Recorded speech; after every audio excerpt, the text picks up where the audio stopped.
Hey everybody, welcome to Trading Capital's Daily Analysis video. I'm your head market analyst here on July 8th, 2022. Jumping into the S&P 500 here. Overall, it's been a pretty choppy session today. The markets were up, the markets were down. You can see that we opened up over here on this down candle, had a little bit of a flush, made a new rally, rallied up high, and now we're starting to chop. And a couple key levels that we're going to watch for is whether or not we break this trend line. So a key level on the S&P 500 here, are we going to hold this trend line at the end of the day? The markets are favored to continue to see a little bit of upside float just due to the fact that it is extremely light volume here on the spiders today. I mean, currently speaking on the daily, we're trading 42 million. That is very light. Yesterday we traded 64 million, the previous day 70 million. So extremely light float up in pretty much this whole rally, which signifies to me that there's not much convincing buying going on, but at the same time there's not much selling to really start dragging this price down. But the light volume should be taken with a grain of salt and should be monitored closely, because I do certainly think that if we do get some sort of fear in the market, since there's not much buying pressure to begin with, if that fear sparks another down leg, you'll certainly see the volume increase substantially. So on the daily chart, we are running into some small short-term minor resistance, which is this downsloping parallel channel, which was our original trend that we were chopping in. I still think we recapture and get above that. Overall today, on a closing basis, if you're a bull, you really want to see best case scenario, you want to see a close above this wick. But in the next second best scenario, you want to see a close above the previous close yesterday. That would hold some short-term bias. You really want to see a close that's higher than the previous candle. If you close below, it's not really that bearish, but it's not as bullish as if you do get a close above. If you get a close above, I still think we move to this gap fill over here, which will coincide with the top of this channel, and then you'll start to get into some really more intermediate major resistance. So if we look at the NDX daily chart, again, similar price action is you want to see a close above this candle. So currently we're trading below that. There is some pressure, but you would like to see a daily close above this candle. If you get that daily close, a probable move to gap fill, and then potentially you can look to start exploring the secondary gap. But overall, big cap tech is strong on the day. If you look at, like, say, the Apple chart, let's just pull up Apple's chart. Apple has had a pretty substantial rally. You had this nice initial run up, pullback, bullish consolidation. You've had a break. Now you are running again into this major resistance, this pre-breakdown channel of your major trend. And ultimately, whether or not Apple gets through, if it does get through this channel, then you're looking for this gap fill. Once it hits this gap fill, things get very interesting. It may start to be a little bit difficult for Apple or big cap tech to start to really push up, because right now you've had a 1, 2, 3, 4, 5 continued upside bias days in a row. So ultimately, I do think in the short term you are due for at least the minimum a little bit of consolidation period. So we are starting to accumulate a short on Apple. I still think Apple, over the course of this next 6 to 12 months, heads and pierces this $100 level, around the 90 level. I do think you have to get back to that. I still think that when you have insiders pretty much nailing the top, selling, it'll be a key indicator once you start seeing some additional insider buying in amounts that make a meaningful, difference in their portfolio. But I think this would be a tremendous opportunity if Apple falls to 95, and that would certainly be because of a global induced recession. So let's just continue to monitor Apple. If we take a look at oil, WTI is getting that continued bounce. You are slightly above yesterday's previous high on the day. So that's a short-term bullish factor. And we are getting that potential bounce where we said we wouldn't mind if oil goes a bit higher to potentially look to retrace back to this 109 level, which would definitely be an additional add level for our oil short.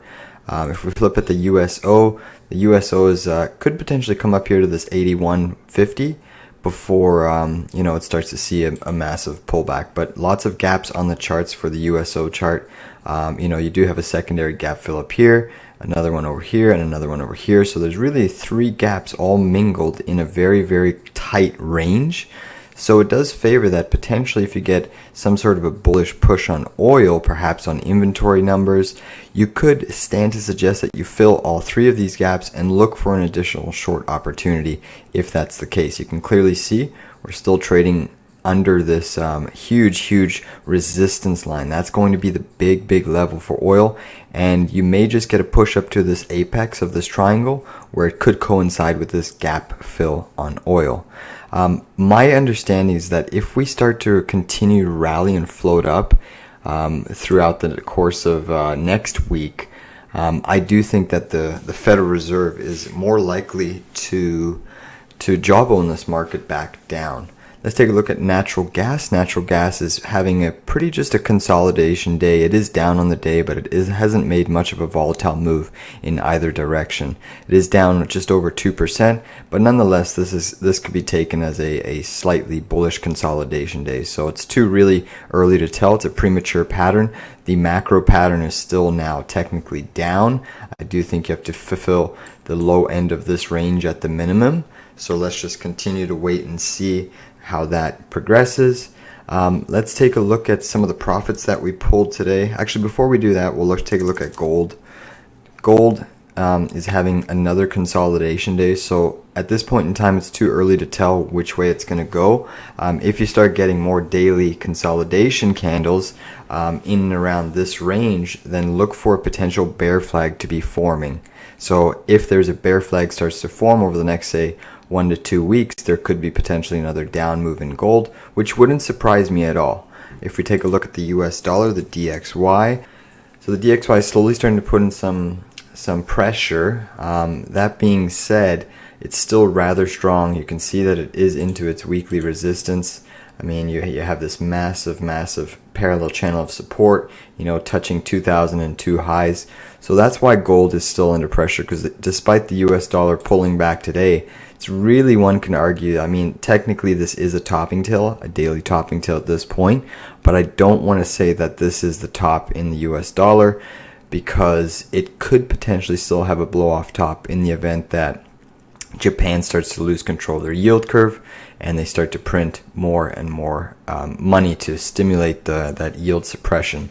So let's also take a look at no, silver, there's not much that's changed.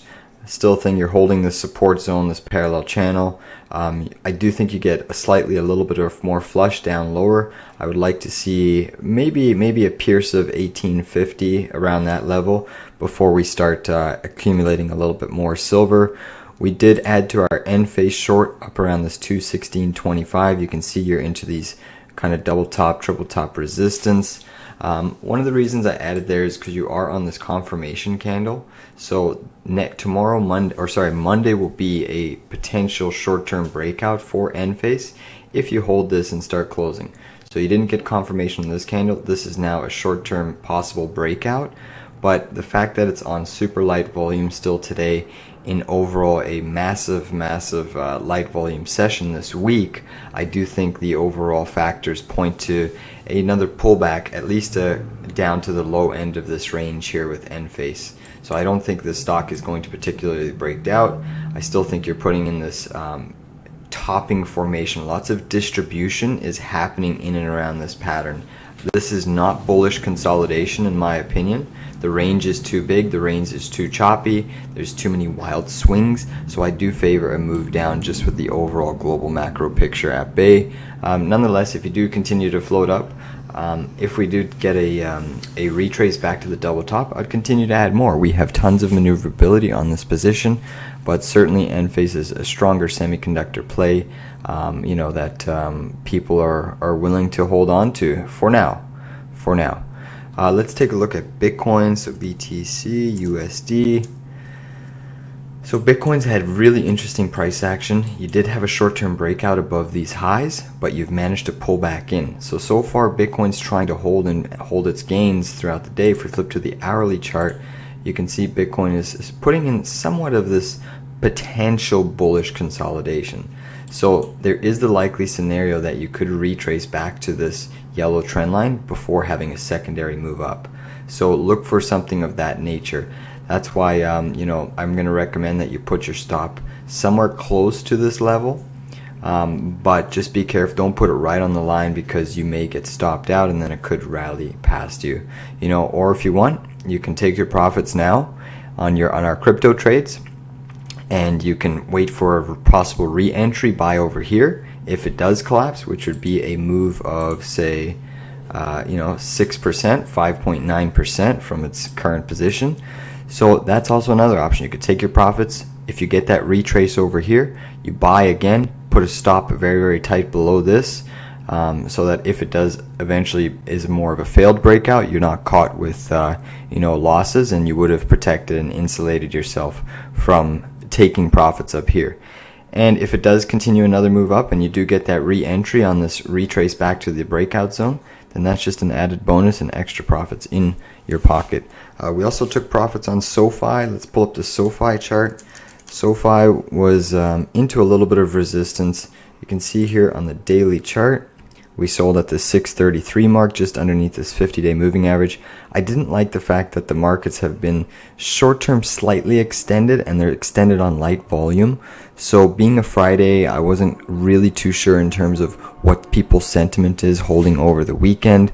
You know, we never know what could transpire over the weekend. You just had the assassination of the Japanese prime minister being shot. I shouldn't say assassination, I should say he was shot. We don't know if it is assassination. Clearly, I think the probabilities point to an assassination, but we just don't know. So congrats on banking a beautiful 16% on SOFI, considering we just picked that up a few days ago. That's the power of swing trading. We're also shorting Pfizer. I want to go over the pharmaceuticals with you. So Pfizer, this is a very, very bearish pattern that is forming on Pfizer. And we've played Pfizer a couple times. We played it at this high. We also played it at this high for this decline. So this is our third time that we're shorting Pfizer now.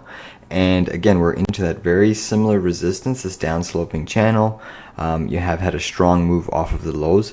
And the reason I'm confident that Pfizer has a high probability of going lower is, for one fact, you still have this massive gap fill down here.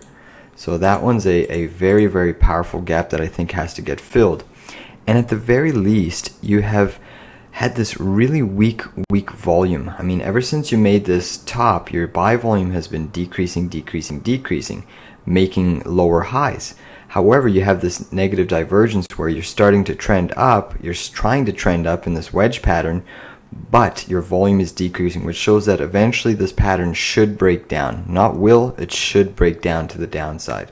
And we're starting off with very small. We have tons of maneuverability on this trade. I think that's the benefit and what really separates the amateurs from the professionals, is that you have to leave yourself maneuverability. Risk management and portfolio sizing and entry is critical to giving you the best probability of winning on your trade. Because let's face it, technical analysis isn't a guarantee, it's probabilities. No investment is a guarantee. No fundamental analysis is a guarantee.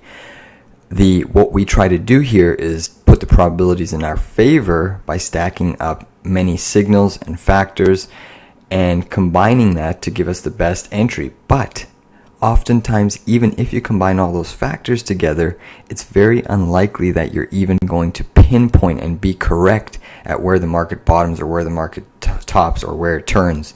So by introducing a secondary layer to your strategy, which is portfolio management and risk sizing, position sizing, that gives us the ability to not have to be right on the first or the second or the third or the fourth entry, but cumulatively, by spreading out our buys at massive technical levels where factors confluence, that is going to give us the probabilities in our favors. It's kind of like we have, 4, 5, or 6, turns at picking the right winning level. And eventually one of those levels do hit, and then you get that pullback or that rip. That being said, I do think Pfizer has to go down to this 43 at the minimum. I did calculate a downside move of 34.42. One of the reasons I want to show you that is you have this nasty weekly head and shoulders formation. This is a clear topping formation. You have your left shoulder here, your head, and this is a nice right shoulder over here. And you're forming now a series of lower highs going in, but you haven't really taken out these key pivots over here.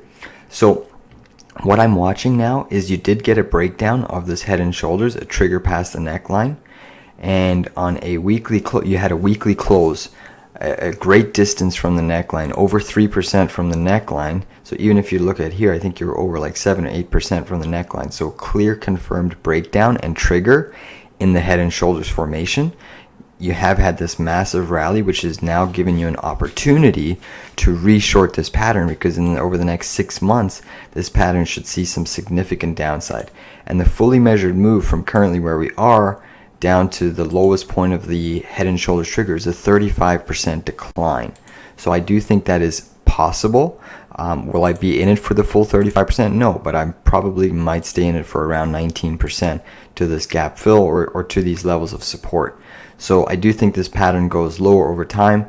If you simply throw on the weekly chart again, you'll notice that you also have this negative divergence where the RSI is continuing in a downtrend, but you've had the price action continuing in an uptrend, trying to make new highs but failing. So that's a negative divergent when the price is trending up like this, but the RSI, since this high over here, has been trending lower. It's showing that there's massive distribution occurring in this sector. So let's stay tuned to see how this trade works out for us. That's it for today. We'll have to monitor how the markets close at the end of the day. Let's just flip back to the SPX just to see what is transpiring. But overall, we're looking for that bullish close above the previous candle high yesterday. Let's see if we can get that. Obviously, we're net short, so we wouldn't mind if the markets fail, but you are into resistance. I do think it's too premature if the markets get another push up. I think they're going to have to consolidate before making a move up. And what we have been noticing is the consolidations are often leading to failed breakouts and failed moves from many of the previous patterns. So everybody, have a good weekend, and hope this analysis helps. Please give this video a big like or comment down below, and we'll see if we can put out any more content over the